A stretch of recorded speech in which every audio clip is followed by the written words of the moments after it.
Hi guys, it's Nicole.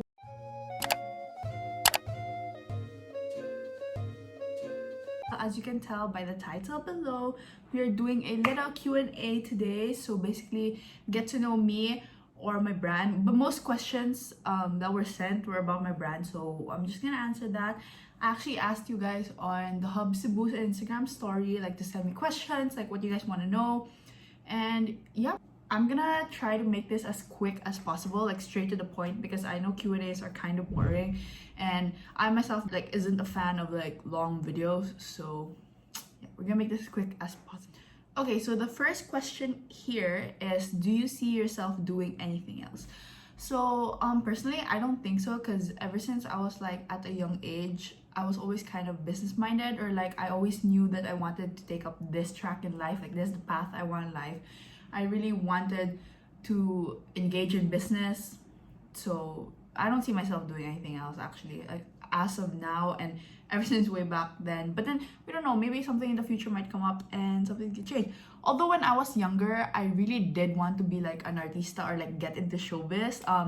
But then other than that, it's always been business. So a YouTuber I've always wanted, but other than that, it's really just been business. Like I've never seen myself like in the field of med or law and stuff like that. Engineering, not my type. The second question, and I think the only personal question here, is, do you watch Formula 1? Yeah, I do. I watch every single race, and my favorite team is Ferrari, and my favorite driver is Charles Leclerc. So yeah, I do watch Formula 1. I think it's the only sport I religiously watch or like follow. The third question is, how do you choose who you collaborate with?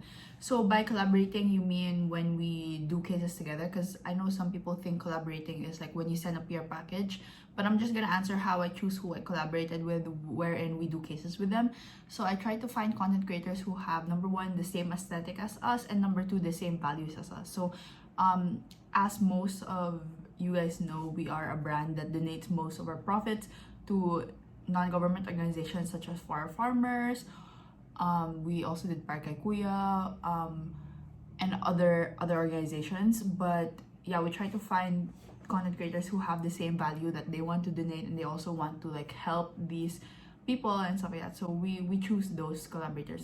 The next question is, how do you come up with designs? So this is actually one of the most crucial parts in creating our cases, the designs. And it's actually the main part because it's the thing that's gonna be on the case, right? So number one, you really have to keep up with the times. You have to know what's trending, what's not, what colors are in right now, what designs are in right now. We have two graphic designers that always do our work, and number one is Maddie Guevara and number two is Tanya Ku. So I actually turn to them a lot if I need any designs to be done. So yeah, I fully trust them with my designs. And it's so amazing that I just tell them like, oh, I kind of want this. Like I say like, oh, I kind of want hearts and these colors, and they kind of get the picture right away, like, oh, this is what you want, okay. Or I say like, oh, I want yin yangs, I want peace signs, I want smiley face on the case, which is very similar. I'm actually describing the case that we launched recently, which is the Red Blossoms. It was actually done by Maddie Guevara, and she got it like spot on what I exactly wanted. So it's very important to have a designer who you can communicate with well and who matches your brand aesthetic also. Next question is, what was it like when you released your first collection? I can't remember anymore once I really like started selling, like the first thing. Like I don't remember how I felt because it was like 5 years ago.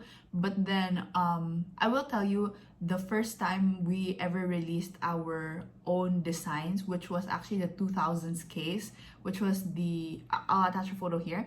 I don't know if you guys remember that, but we released that on June 2020. So it was like mid-quarantine and we released that case. That was actually the very first case we released that I actually designed myself.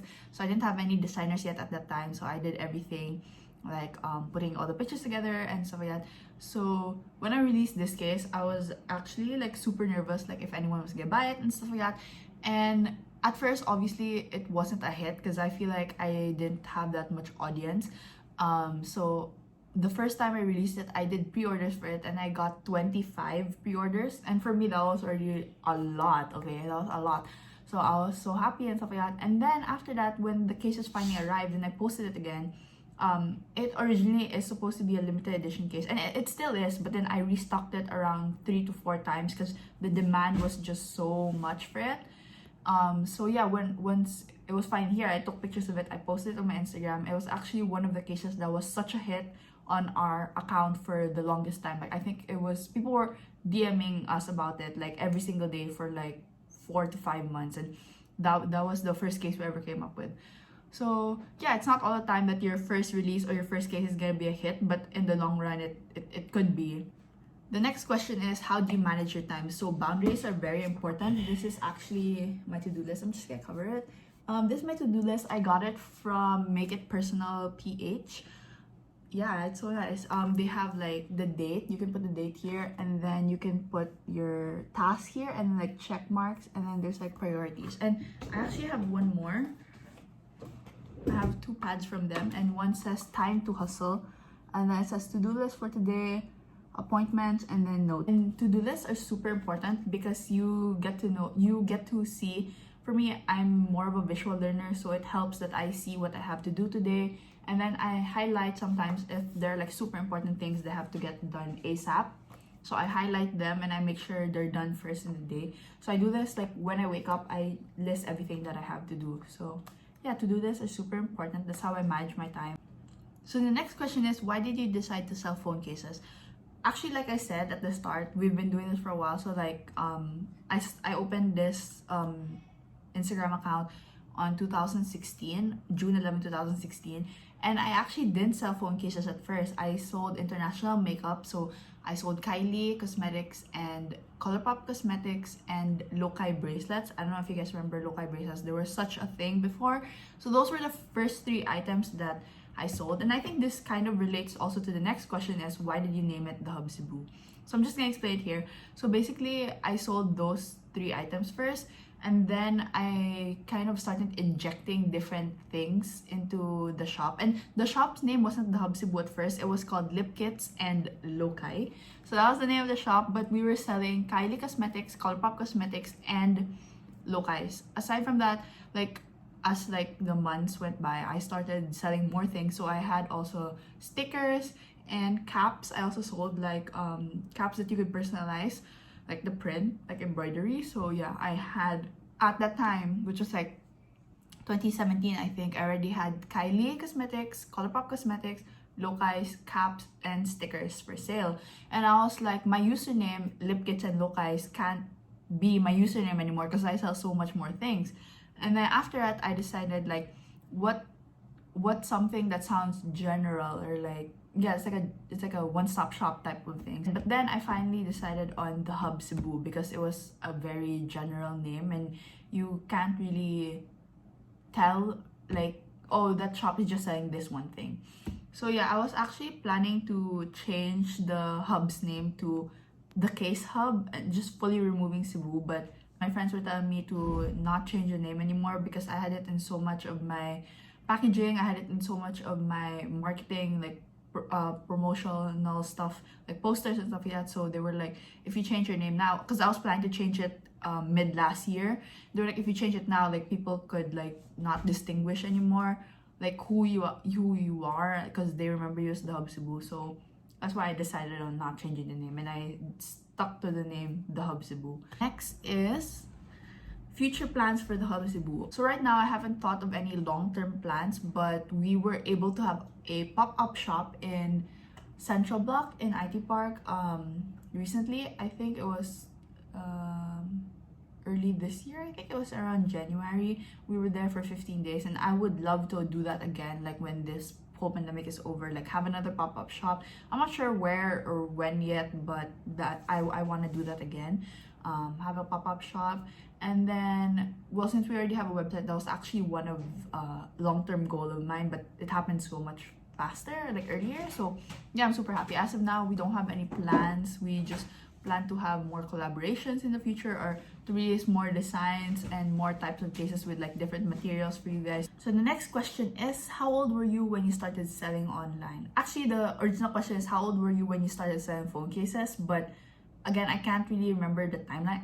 The very first time I started selling phone cases, I think, was really August 2017 or somewhere along the 2017 time.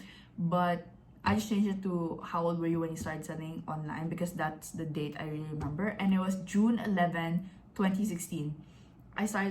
I opened up my account a long time ago, like 2015. I was so young back then. I was 16 years old. I wasn't really juggling anything because it was just school, and I decided like I wanted to make a little money on the side aside from my allowance, because number one, I will admit I am a shopaholic, so I love shopping, and my allowance I couldn't like just use my allowance for shopping. Like it would just always get like ubos all the time. So I was like, I want to make money on the side. So, and also aside from that, like I wanted to make money on the side, I also really wanted to buy these Kylie lip kits, and my parents wouldn't let me buy it because it was like, number one, expensive, and like just to get that shipped alone, like to Cebu, it was just too much, like the shipping. So I was like, you know what, I'm gonna open this account and I'm gonna see who else wants to buy. So it was basically like a pasabay like account at that time. So yeah, that's when I really started selling. And then we have another question, which is how to deal with competition. Number one, believe in yourself, and number two, don't mind them. Because I started my shop way back, all of a sudden during quarantine, so many shops came up, like all these like case accounts just started popping up left and right, and I was really scared. I was like, oh my gosh, there's so much competition now, like what do I do? Like it's getting so saturated, the market. But I just believed in myself. I continued doing what I was doing, kept focusing on the HUB CEBU. I kept focusing on how to grow as a brand, and like what my edge was compared to them. I just wanted to share my passion with like so many other people, because phone cases is something that really excites me and I love it so much. My phone case is the back.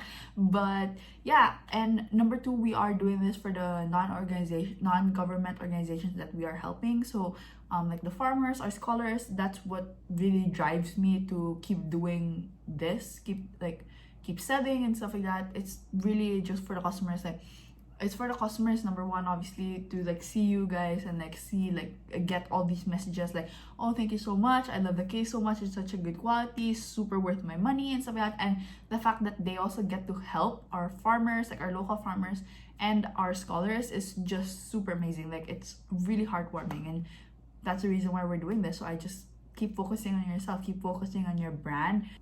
So the last question is, this video is getting way too long, but the last question is, are you planning to add more colors for your biodegradable cases? We are in the works of it. We're trying to add more colors for the biodegradable cases, and we're not sure yet when this is gonna come out, because we're so busy with the new items we are launching, which is our pebbled leather cases. That one has a lot of colors as well, and we're super excited for it because we are the first in Philippines to have top grain pebbled leather cases. And yeah, I've been just super busy with that.